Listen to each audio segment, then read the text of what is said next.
You must have heard of the Portuguese Golden Visa Program by now, but do you know how easy it is to apply for one? Here's a quick step-by-step guide. Visit and enjoy Portugal. You're not going to regret it. Choose the property to invest. Will it be an apartment building downtown or a beautiful villa near the seashore? That's totally up to you, as long as it's at least 350,000 euros. Sign a power of attorney with your selected lawyers to buy on your behalf and to represent you in all legal issues with the immigration services. Get a tax registration number, open a bank account, and sign the promissory contract. Fly back home to gather all mandatory documentation for the immigration services.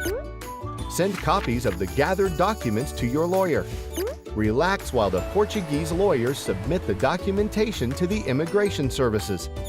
Pay the initial immigration admission fees and wait for your appointment at the Immigration Services office. Now you have a great excuse to come back to Portugal. This time, all family members must come along. Hand in the original documentation at the Immigration Services office. Now all you have to do is wait for your Golden Visa approval. And that's about it. Simple, isn't it?